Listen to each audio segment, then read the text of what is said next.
What's keeping you up at night?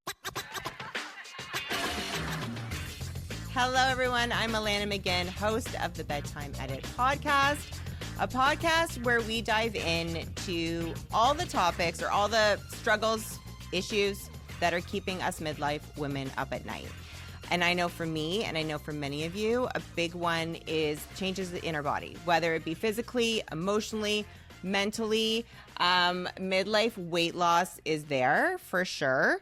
And it can be very hard to find a weight loss program, one with an amazing community, one run by an amazing leader who has experts and a great team behind her and all of these amazing things to help us on that midlife weight loss journey.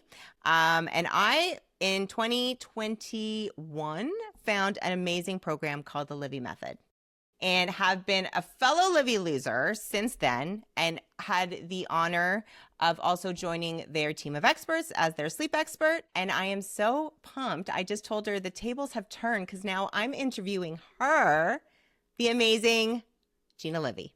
Just as you were saying that, and I remember our very first conversations, wow, like this whole menopause conversation came out of nowhere. I mean, thank goodness everyone's finally talking about that. But with that is like just an overload of information, what to do, what not to do. And, you know, it can get a little crazy. It can cause a little bit of stress, it can stress you out trying to figure out what to do about your stress at the end of the day. Anyway, hi. Hello. Hi. You know, I agree. Like, I call it menopause noise. And I mean, listen, I'm guilty of being part of that noise. You're guilty of being part of that noise. But I'm thankful that there's individuals like yourself, more experts that are talking about menopause. But it can be a lot. And when you're being told, like, do this, eat the protein, lose the weight, sleep better. And again, I'm guilty of that.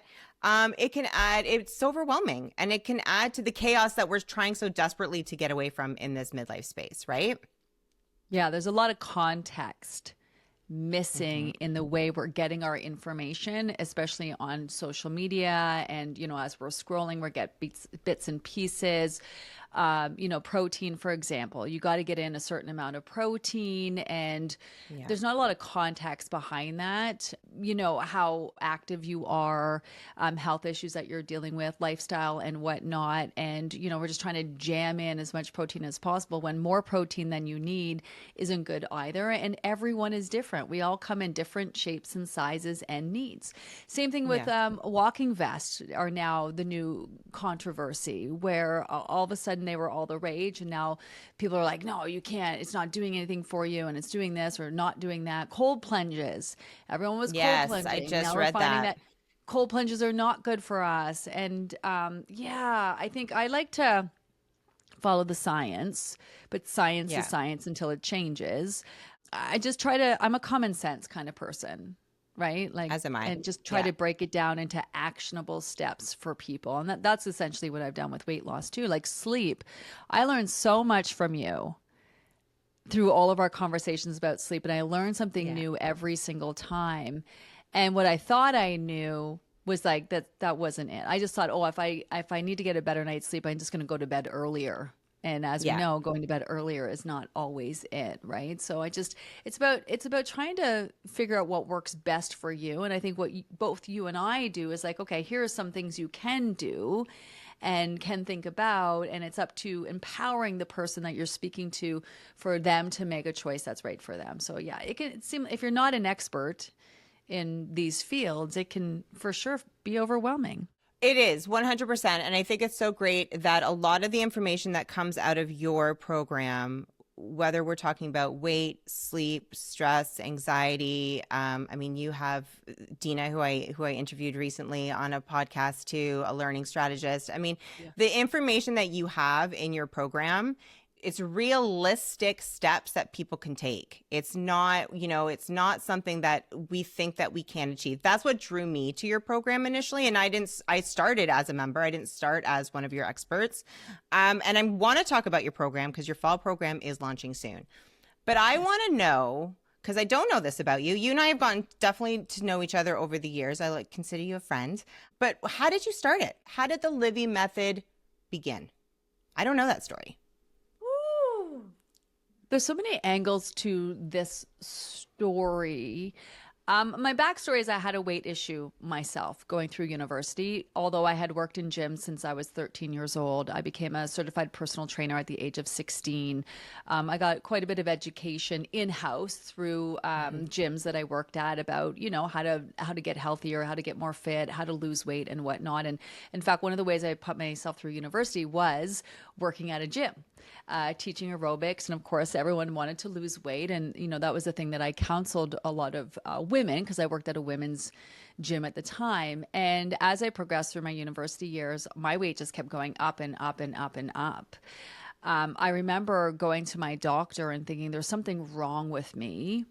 And he's like, well, maybe you're just eating too much. And at the time I was like, I would go to work at 7 a.m. I would get a coffee, maybe a muffin, not eat all day long, teach like 2-3 hardcore aerobics classes, do weights, do all this stuff, come back home, maybe, eat a salad and then study all night.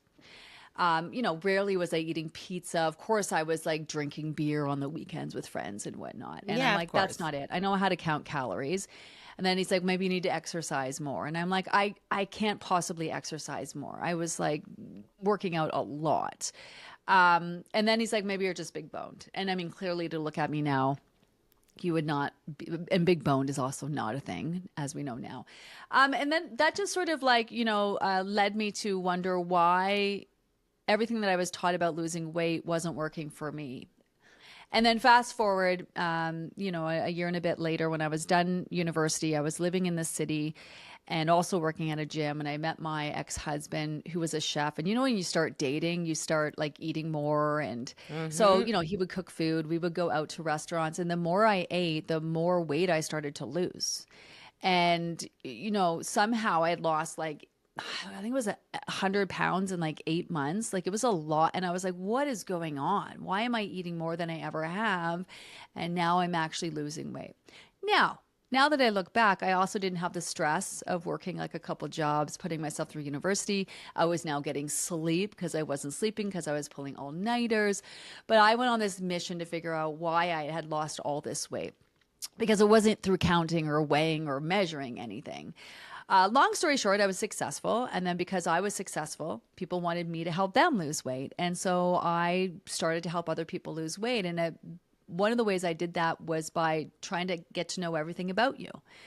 And, what do you do? What's your history? What are your health issues you have? Like, what are you eating? What are you not eating? And I became very good at helping people lose weight on a one-on-one basis.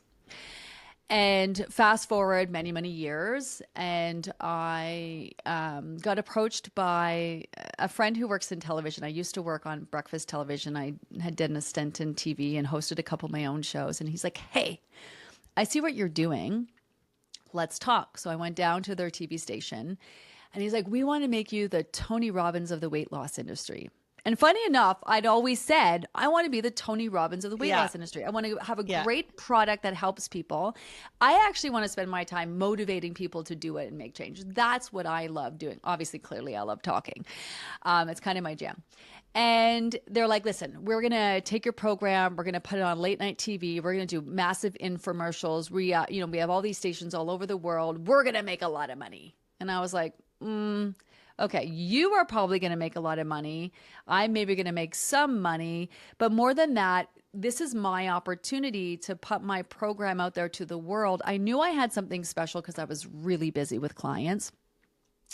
I went home and talked to my boyfriend, who's my now husband. And I said, hey, this is the conversation. It's not 20-year-old me would have jumped at this, but this is not, I need to think about this. So I went to bed. And in the middle of the night, I woke up and I said, you need to test this. You need to do a Facebook group. You need to see if what you are offering can be done en masse to a large number of people. Because I knew people would have questions. And boy, I've since answered probably millions of questions. I started my first Facebook group. I'm like, let me do a Facebook group. I expected a few friends and family to sign up. I had 482 people sign up overnight. And then I was like, shit, I have to figure out how to help 482 people lose weight. And so I used to just show up on Facebook all day, every day. I would sit on lives for hours. And you still do that. Let's just say that. Not for hours, but you still show up each and every day for your community, which is I amazing. And we'll talk about that. But yeah. Yeah, I do. And that first group was free. And I'm like, okay, great. Thanks for coming out. I'm done. And they're like, whoa, whoa, whoa, what? Like, where are you going? Let's do it again. I'm like, again?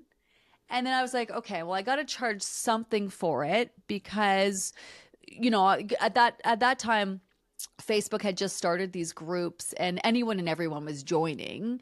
And so I was like, okay, there's got to be sort of like if I'm going to spend my You time got to monetize sharing, it.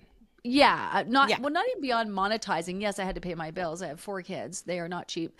But it was just more for people to be invested. And I thought, let's do $20 a Yes. month. Yeah. I started at $60, and then my next program, I think I had 1,900 people sign up, and then it's just grown. And now we help like 100,000 people a year, and now we have an app, and we have a book, and we have a podcast, we have all these things, and it just sort of grew. It grew organically because I think I was authentically wanting to help, trying to figure out how to best help. It was a program that worked, although there is a bit of a learning curve because it's different than other diets. And our community just spread the word like wildfire. We didn't pay a cent for advertising. It's showing up and being grateful for the people who put their faith in us. And that's sort of like, that's a model that I live by. Like it's not lost on me that if people didn't put their trust in me, I wouldn't be able to show up and talk about what I love every day. And so it's just Yeah. grown and because of our community. Listen, my business isn't the size of yours, but so much of what you said and how you started was how I started my business. Sleep trained my daughter, then started helping friends sleep train, then realized I could get certified for it, then started a business. It was a similar projection, right? Yeah. But now, like you said, you have an app, a book, you're on Dragon's Den, like all these amazing things have happened. Your business has grown. Now that you're older and in that midlife space, has your vision for your business, has it changed now that you're a mom? Your kids are older, you're in a different space in life. Has your vision of success changed? Because mine has. Yes. Yeah. Yeah. I mean, I have a lot of mom guilt because, there was a time where I was married and I had a pretty Hmm. successful business. I run a small studio. We were working a deal with, we had the Food Network and the Oprah Winfrey Network fighting over us. I hosted a show with my Amazing. ex-husband. He got sick while he was actually on like a cooking contest at City Line, and he almost died, actually, and it changed him. He had like a 19% output in his heart. Oh, wow. He obviously had to go on dialysis, and all of that just really changed him, and our marriage deteriorated because we lived sort of out of town. I couldn't go to the studio because I had to take care of him. I had to take care of the kids. We got behind in our rent. I got my car repossessed. Obviously, our marriage deteriorated, and I was kind of left on my own to figure out, shit, like, what am I going to do here? And that's funny enough when I decided to go specifically into weight loss.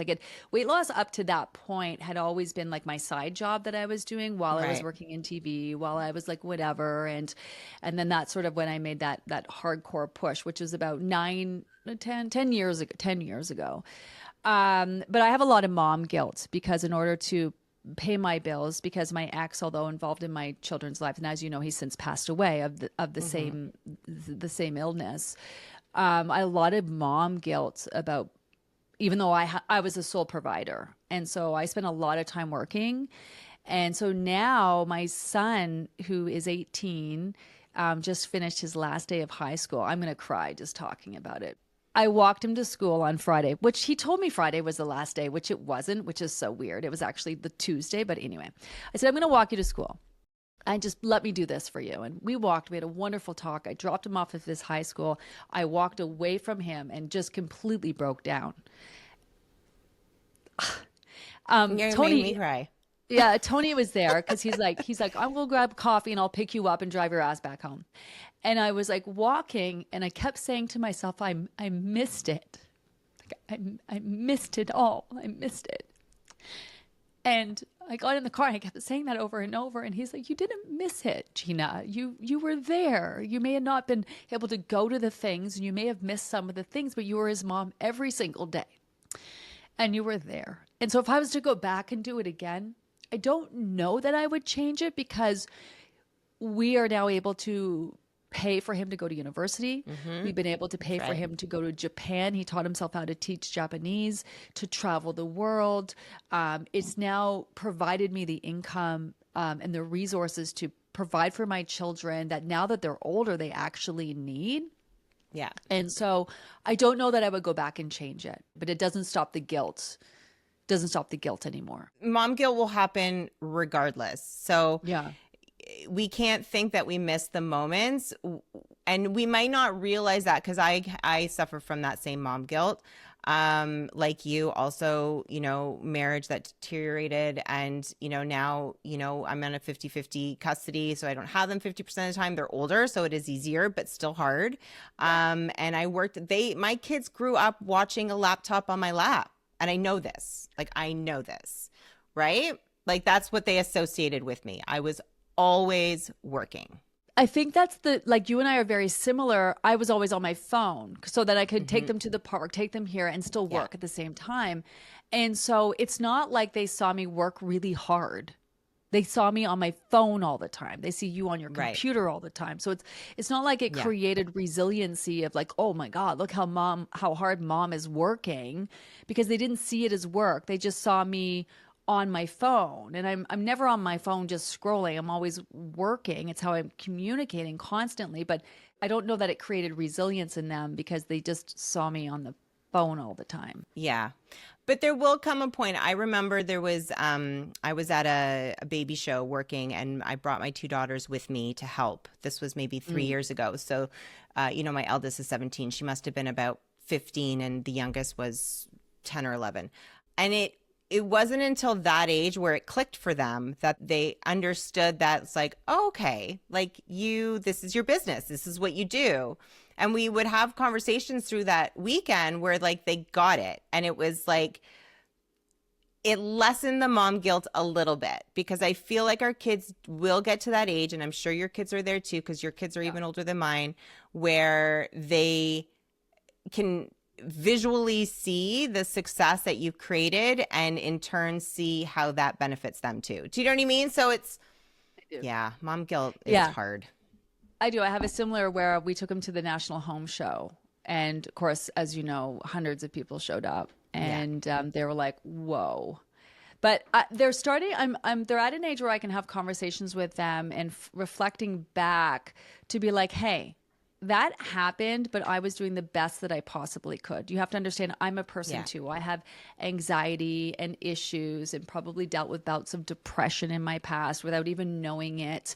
And so I'm a person just like everybody else. I make mistakes just like everybody else. At the time, I did the best that I possibly could. So they're at that age where I can have that conversation with them. So one of the things I love is that I probably talk too much, but we have a very open dialogue with our kids. For example, my son today had an exam, and I'm like, how did you do? He's like, good. I'm like, well, like, what do you mean good? Like, what's good? Was good 90%? I don't know. I'm not the one marking the test. And I was like, you little rude ass. Like, so then I sent him a message. It said, hey, bud, like, that was kind of rude. Like, we are invested in you. We care about you. We want you to do well. Like, we just simply asked you. And he was just like, I'm sorry. Like, I just wasn't thinking, and I didn't mean to be rude, but like, we have those that kind of conversations are important. Yeah. And I never had those conversations. I mean, I had a great upbringing. My parents were amazing. My mom was a stay-at-home mom. She was great. But my relationship with my kids is very different than my relationship with my parents. And again, I still do have a good relationship with my parents. I'm thankful for that. But I have the same conversations with my kids. I can own up to my mistakes. I can say I'm sorry. Because I think that that's important as a parent to do.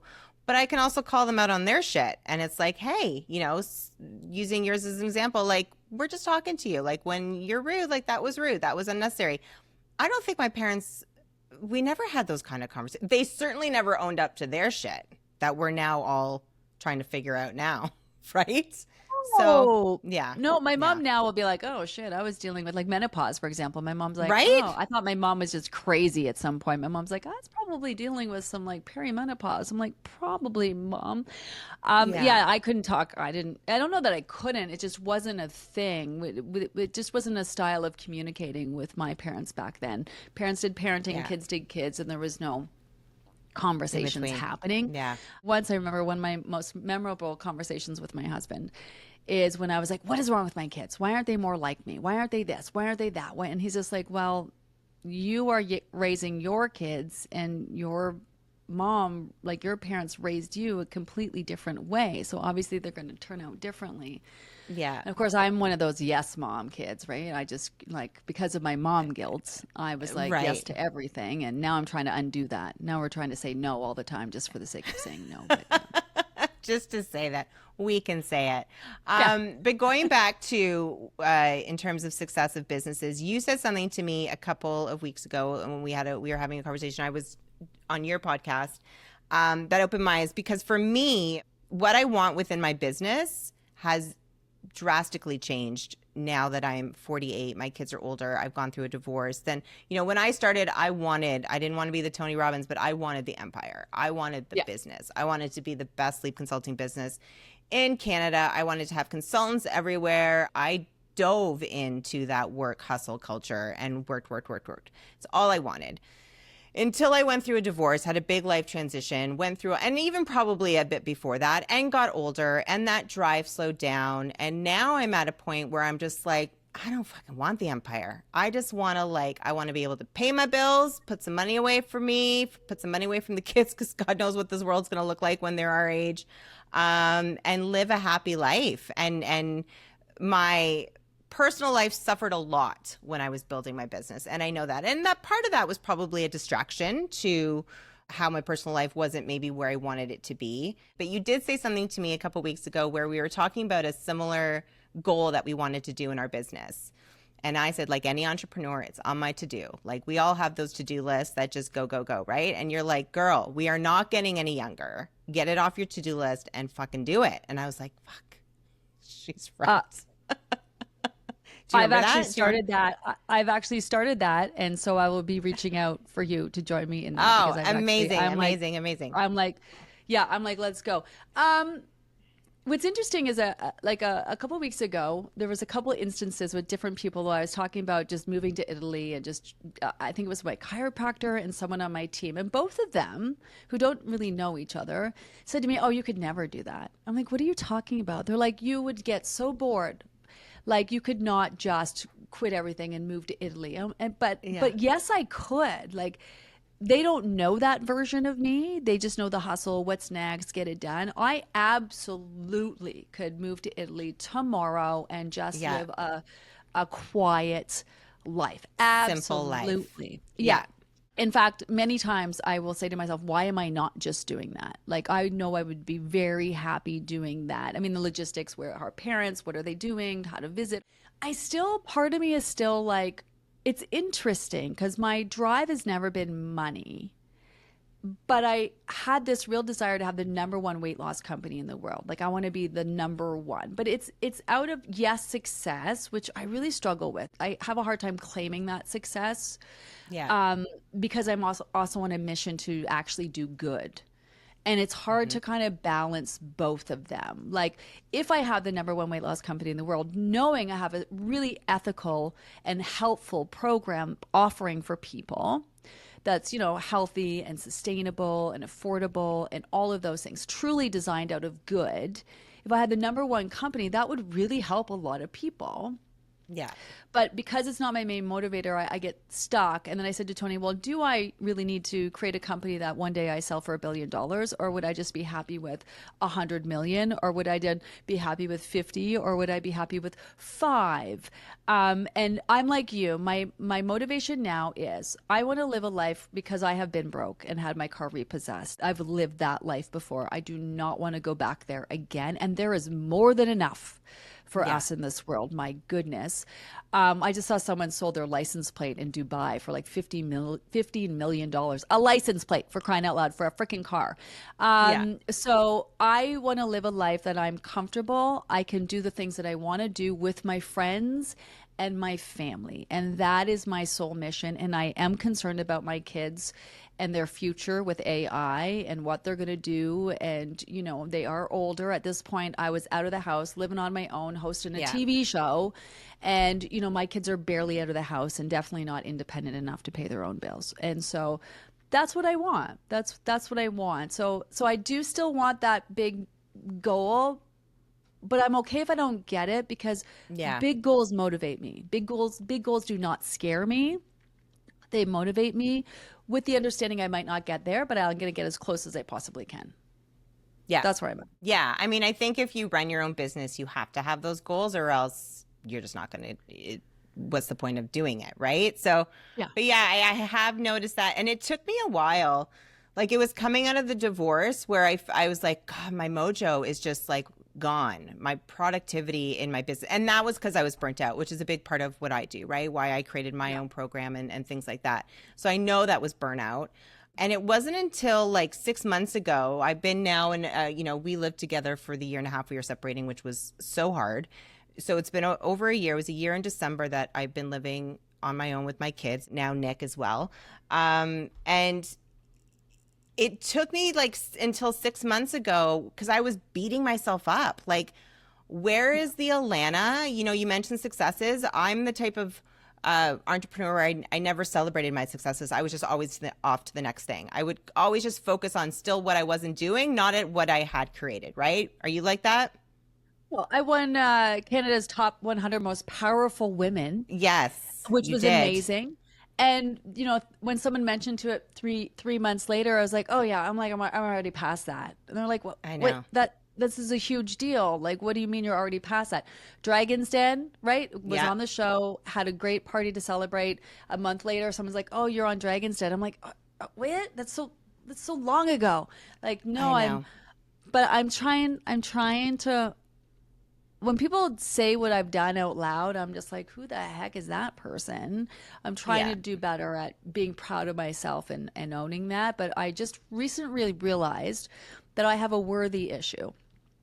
I have Okay. a, Talk a about that. self-worth issue for whatever, and because I sort of consider people who didn't feel worthy, that they couldn't be successful, because I'm successful, because I get stuff done, because I'm whatever, I would never have a worthy problem, when in reality I think I'm getting to the other side of it. But I think there was a moment where Yeah. last year especially, I did not feel worthy of any of the success, not at all. Interesting. And do you know where that stems from? I was watching, I don't know if you know Jamie Kern Lima. She wrote a book called Worthy. And so in Okay. researching, she was doing like a big one day, brought in all of her self help guru people and then hosted it on YouTube. And I was walking on the treadmill and I was watching it. And it wasn't until she had get these experts on that were talking about it that I was just like, something was said to me, said on this program. And I was just like, whoa, wait, that's me. I think if I was to guess, and I've shared this before, when I was younger, there's a defining moment where I remember I'm in the kitchen with my dad, and I had placed second in whatever it was, probably track and Hmm. field or something like that. And he said, "Well, I'm like I won. I came second." And I remember my dad, who's such a dick, by the way, still is to this day. I'll tell you this part two of the story just to reinforce Yeah. how deep this goes. And he's like, well, you didn't win. Winning is first place. So you didn't win. And so that was my takeaway. Oh, I didn't win Ugh. anything because it wasn't first. And Yeah. I've gone a while without speaking to my dad. Anyway, over something he thinks happened. It's so ridiculous and silly, but I can't be bothered. I just let him have that one. And Hmm. so Tony had never met him. And Tony had an opportunity to meet him, my now husband. And he's heard about him Yeah. at Christmas. And so it's the first time Tony's meeting my dad, and my dad proceeds to tell him just all my fuck ups from a childhood. Like, basically I'm an idiot. And then says, "Oh, people ask me all the time, like, are you proud of your daughter?" And he's like, "Of course not. Of course I'm not. Why would I be proud of her? Like, I just expect it of her." And I listened to him and I'm like, you're an idiot. But in the car afterwards, it was really hurtful. Like, everyone wants to feel like your parents are proud of you. So if Of you can imagine, course. Canada's top 100, multi-million dollar business, I do good in the world, Dragon's Den, raising four children on my own, and it's not enough for my fucking dad. Like, it's Yeah. not enough for him. And I think if you would ask, I think I just answered my own I question. think That's you just probably answered my question. And I will take it back to the mom guilt that you feel because maybe you weren't as completely present in some parts of your kid's life, look at the difference there. So the second you start thinking, I let my kids down, go back to the conversation your dad had with you. No, you didn't. Yeah. No, you didn't. Right? Yeah. Because maybe we weren't always present, but I know your kids and my kids never felt like we weren't proud of them. Never felt like we weren't supportive. Never felt that love that you felt in that moment. And I'm sorry because that's, I mean, that would make you feel unworthy of things that you are worthy of. Again, it comes down to how we were raised. This is why I'm scrappy. This is why I'm scrappy. This is why I fight hard. This is why I've gone through divorce, through raising kids on my own, through car repossessed, through all of that. This is why I just keep moving forward, because I'm like, where there's a will, there's a way, and I'm going to prove everyone wrong. Or, that I'm right, or whatever that might be. Now, that might not be the best way to go through life, but there are the good parts that came out of that. And, Yeah, for sure. For sure. Okay. So speaking about that, when we're let's dive more deeper into that. No, but as we're going into midlife, like I know for me, when I'm going through something major in my life, whether I'm feeling off physically, emotionally, mentally, whether it's a little thing or a big thing, I have a hard time not showing up to my clients. If you hired me for a job, I'm going to do it. I'm going to do it the best way possible. Or if I'm, have a commitment, I'm going to do it. But for you, you show up. What people need to understand if they're not familiar with the Livy Method, and the next part we're going to talk about the actual program, is you show up every day to your community. Going through midlife, going through things that I know you've gone through in the past few years, going through just normal midlife transitional stuff. How do you do that? Like, where does that come from? Are there days where you're just like, I can't do it? There have been days, for example, I check in every day, and I did not do that today until later on, because I feel like I'm at a bit of a breaking point. It's been a while since I've had a day off, some time to myself. I've got a lot going on. And I was just like, what's the worst that can happen? People will survive. It's very egotistical of me to think people can't survive without me, without watching a check-in video at 5 o'clock versus in the morning versus 10 a.m. I'm getting better at that. It actually wasn't until, and I showed up, right? I showed up through many things. My son was in the hospital. I used to go live from Sick Kids Hospital. My thing is, like, life is messy. It is hard. You show up anyway. Yeah. And also I'm used to, you got to pay the bills and you got to keep things going. But there was a 2-week period where I did a stint in the hospital, and I couldn't go live. And this was like 3 years ago. And I just thought everything was going to fall apart. Everything was just going to fall apart. People were going to hate me. People would stop doing the program. This would be the end of my career, my company. And it was no big deal. In fact, people said to me, Gina, like, take the time. Like, the members actually appreciated that I didn't show up every day, and that it was okay to take time off. And that was like a big aha moment for me, because I am like, do more, do more, do more, do more, add more, add more, add more, give more, give more, give more. And that I have people in my program who are also like me. And so they feel like they have to do all of it, and that stresses them out. Yeah. And so I'm actually learning to kind of take it back, and I don't want to say less is more, but less is more digestible. Less is doable. Less is less stress. So I'm beginning to feel like there's a difference between showing up and then also being honest. I'm just very honest with what I got going on in my life. I had maintained my weight for over 30 years. And then sort of a series of events, the pandemic, the running a company with like 50 employees. I've never done that before. My ex-husband was sick. Then he eventually passed away. And then I was going through perimenopause. I'm now like months again without my period. I went 9 months, then it came back, then back. So I'm almost there. And my weight went up. I was having heart palpitations, vertigo, frozen shoulder, heartburn. My midsection, I swear, I gained 20 pounds. It was only 16, but it felt like 40. I went to my doctor, what's going on with me? And all of this, and I had a kid in rehab. A kid who just got out of rehab. And before rehab, it was years of really serious mental health issues that really I didn't talk about. That was the one part I kind of kept a little bit, because it was pretty extreme. And so my weight went up, and people watched it, and I'm sure my face looked stressed. I looked stressed, but it kept me going as much as it as me showing up keeps other people going. So I Yes. have the Yeah. best community in that I could show up and be authentically me in a fucking shit show some days, and Hmm. people were just like, all right, like this is it. And so I've kind of taught our community that like life is hard enough and this needs to be a safe space for you to show up. Like there's Hmm. solid videos you can watch, there's a solid book you can buy that doesn't have any of me in it. So you don't have to like Yeah. no one has to worry about what's going on in my life.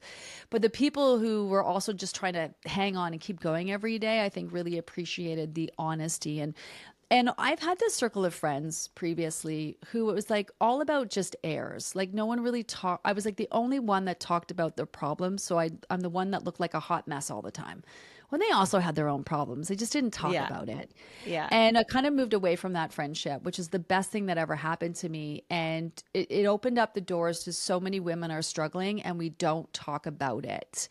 Yeah. And so I think it just, me being honest and authentic opens up the doors and gives permission to other people to be like, oh, like she's a hot mess. I can be a hot mess. You know, she's struggling. Totally. I can struggle. And so I think we don't, as women, do that enough. I think that's the thing where we started this whole menopause conversation. We didn't talk Yeah. about it. It's Yeah. not like it's new. We weren't No. talking about it. That's the Yeah. problem. And so it allowed the doors to open to start having the conversations, but we were also the problem because we weren't talking about it. We were just So yeah, accepting it. so This is how we should feel. But I mean, going, talking about your community and your program and how you show up, and how that makes your community feel. I know that's something that helped me through. So like I said, I started in after COVID, September 2020. I believe it was your September session 2021, to lose my COVID weight, and then maintained it because then I wanted to lose a bit more. Was very successful. Fell in love with the program right from the start. But for me, when I was going through my divorce and living with my ex throughout it, there was so much of my life that was out of control, including my own business, like including my everything. You've been through divorce, you know what that's like. yeah. And your program was one of the main reasons why I was able to get out of that time as healthy as I could. Was my stress at an all-time high? 100%. Was my sleep shit? Yes. Again, this is why I created my own program based off of that. But I could control what I put in my mouth and I can control my movement. And those were the two things that I really focused on throughout that time. And your program really helped me with that. And I know that it helps so many. Like I said, you have an amazing community. You have your September session starting soon. Talk to us a little bit about the Livy Method. What is it? For those that don't know. Well, it's a method. It's a method to not just help you lose weight in the healthiest of ways. And that's when, people will do our program and we break it into 91-day increments. So digestible chunks of time. But just like any other diet, you'd start it and you keep doing it until you reach your goals. And Yeah. as you know, life can get in the way while you're trying to reach your goals. And, it's flexible enough that it's about teaching people the tools and the skills that they need to not just lose weight, but to also be able to maintain and sustain that and help them reach their goals while life is happening. Yeah. And so there's a lot of flexibility. We follow a basic food plan. Each week we make changes to the food plan. Weight loss is so much more than what you eat and when. I think the oversimplification of calories in versus calories out is just why we think diets don't work, or you can lose your weight that way, yes, but you're not able to maintain and sustain it. You'll just gain it all back. And even with the addition of all these incredible weight loss medications, which are just so great and game changers and life-saving for so many people, they're not a diet. And it doesn't Yeah. help you. Taking medication doesn't help you with your food choices. It doesn't help you work through your issues and associations tied into food. It doesn't help you with your habits. It doesn't help you actually make real sustainable change, which is why the minute you stop taking them, you gain that weight back plus more. Yes, it's a diet. Is it a lifestyle? Yes, but it's so much more than that. It's about helping you address your body's needs and create the life that you want to live, not just physically, but also mentally. So it's different from other diets in that there's no counting, no weighing, no measuring. It is a guided program, which is really cool. Yeah.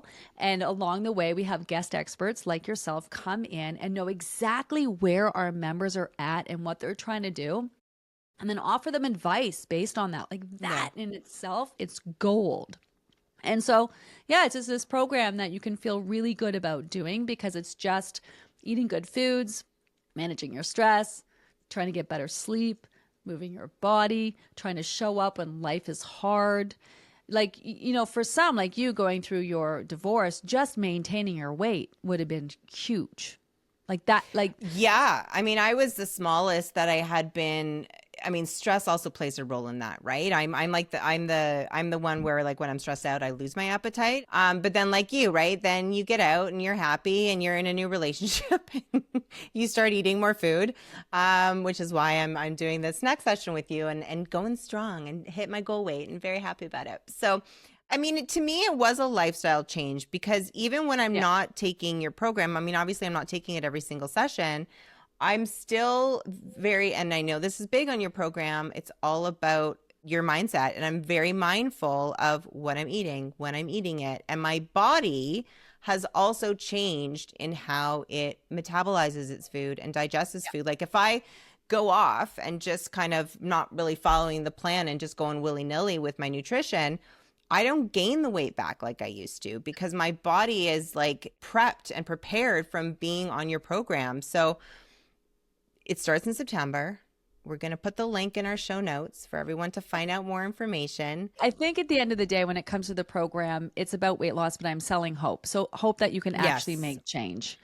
Not just physically, but mentally. There's that food piece, yes. There's also that habit piece. Then there's that behavioral change piece. So we're helping people actually make change in their lives so that they can go on to live a life where they don't have to worry about dieting ever again, right? Like, I mean, at the end of the day, that's really what the program's all about. And whether that's you're having a hard time through menopause or, whatever that is that you're dealing with at the end of the day, it's a feel good. It really is just how to prioritize yourself in your own life, work through your shit, make actual change. So I think it's hope that we are selling. But yeah, our next program starts September 8th. The cost is $99. So it's like almost less than $1 a day or just slightly over $1 a day. You can sign up for one program, see how it goes. There's no year-long commitment. We really are about helping people in all the right ways. Yeah, and you say that a lot is that your goal is that you take one session and you don't have to come back, right? So you're not doing it to keep people going and going and going. It really is a life-changing thing. Well, one person might, I just grew up in gyms where it was always like that. I worked in sales where they're like, okay, go get the sales, get people signed up, but they didn't want people coming to the gym. Like they just want to keep taking your money and it's icky. And we are going to offer a subscription service so people can buy in at a lower monthly rate, but they're going to be able to cancel it, after their first program. And so even that way it's all about running an ethical business, but someone might only need one program and someone else might need 15 programs. Yeah. Some people have more weight to lose than others. And for some people it's easier or harder than others. So it just allows you to personalize the experience a little bit more. Absolutely. So like I said, guys, that link will be in our show notes to find out more information. Okay. Some quick questions before I let you go. What is one thing that's keeping you up at night lately and how are you working through it? Where my company is going to go in the future, not just for me, but for my employees and my team. That's a big one. And we didn't really dive into that, but as someone who has a team under her too, getting through that with the pandemic without losing anybody and being able to continue to pay them, you do think about that. It's not just where you're going. Well, I have an incredible team, but sometimes the team that got you to where you're at is not the team that's going to get you to the next level. You want everyone in the company to do really well, but at the same time, the team that got you here might not have the skill set that you need to grow the company and move forward. So it's just like, it's one of those things. Where does everybody fit? How can you make everybody happy? And how can you achieve your goals at the same time? It's a lot. It stresses 100%. Me out. It is stressful. It is stressful. Bedtime. What's your one non-negotiable at bedtime? Oh, one non-negotiable at bedtime. Well, drinking water. I always make sure I'm hydrated and get my water in, which then will have me getting up in the middle of the night to go to the bathroom. But I usually am so busy during the day that I have to get in at night. So I think that's it. I mean, that's so simple, but that's a good one. Thanks for coming on my podcast. Where can everyone get in touch with you and find out more about you? They can, Gina Livy Probably. Our website, Livy Method. Though if you just Google Gina Livy, it'll come up. All of our social media, we have a great social media team that's always putting together a lot of free and accessible tips for people. So over on Facebook, Instagram, Gina Livy. Our podcast is Livy Method. I also have The Way I'm with Gina. So just, do a little search and come find us. We have a really welcoming community. Honestly, it's like this, it's probably the thing I'm most proud of. I know you didn't ask me that, but I'm going to put it out there. It's probably the thing I'm most proud of is our incredible community. It's like this special space. People will call it a cult, but I think it's because they don't know community anymore. We're all so lonely and they don't know what it means to be around people who are passionate and supportive, and it's really this safe space. And so everyone is welcome to come, and even on our social media you're not going to get the same kind of garbage and the same negativity that you get elsewhere. It's a really so great incredibly place. supporting. It's supportive. It's insane. I have met so many amazing people through your community. It always blows my mind how many people have come out from my past. I was just telling you this the other day. Somebody that I worked with when I was 19 years old, he's like, I just took the method, the Livy Method. It was so great to see you as a sleep expert. Like, it's just, your community is, like I said, none that I've ever seen before. It's amazing. So thank you for all you do, because you lead it. Thank you. Yes. And you can never leave me. You have to stay forever because our community loves you. And we're just getting, I feel like we're just getting started. We're just getting started. Follow and subscribe on Apple Podcasts, Spotify, YouTube, or wherever you listen to podcasts.